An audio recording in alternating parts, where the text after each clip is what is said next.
Let's move on to number 16 Texas A&M headed to number 8 Notre Dame. Now last year, it was week 1 of the season, we saw this where Notre Dame, they're 4-2 overall against Texas A&M, but they won that game 23-13 last year at Texas A&M. It was 6-6 at the half, if anyone remembers that.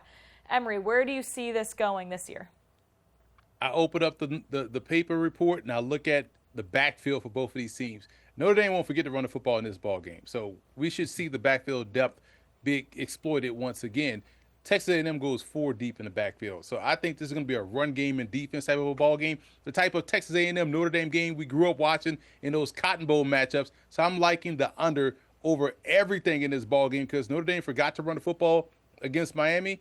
They won't forget it in this ball game, and A&M comes in ready to run the football with 4 backs that can legitimately tote the rock. Yeah, this feels like it could be an ugly trenches game here. Tom, what's your best play on the game? Yeah, this one's really depends on the number. If it's under 7, I like Notre Dame. Over 7, I could lean A&M here.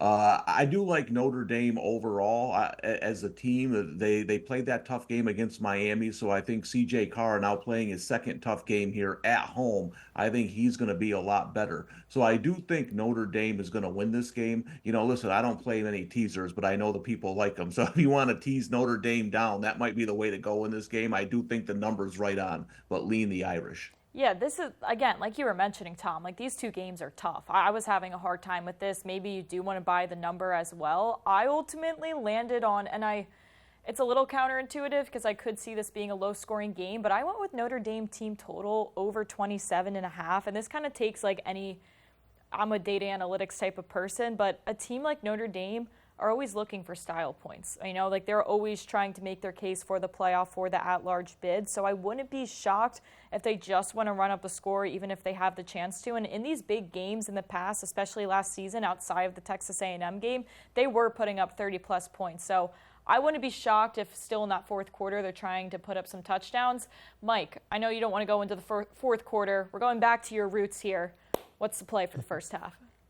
You know, Kens, I don't want any part of this game, to be honest with you. I want to watch it as a fan. I think the number is dead on. So where I'm leaning is going to be the first half with Texas A&M with the points. These 2 teams, this is a must-win game for both sides. This is a playoff eliminator for Notre Dame, and it's a playoff.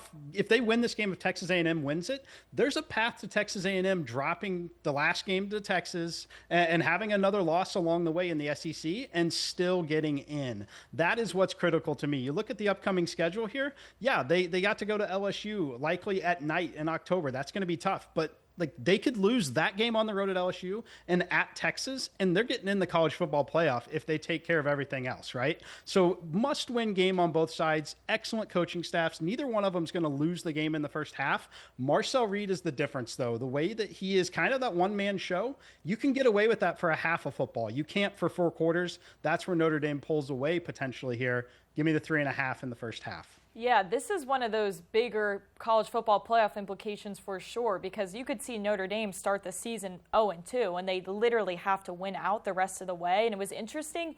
It was slight, but even this weekend, without them even playing a snap of football, you saw their playoff odds just slowly decrease just from the way the other teams in the ACC were playing or the Big Ten. Like, they are so affected because they're an at-large bid by everybody else. So it's fascinating to see.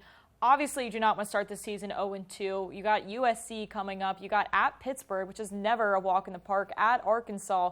So definitely going to be a must-win game because it is a must situation to be 10-2 for this team to make the playoff. Very interested to see how that one goes. All right.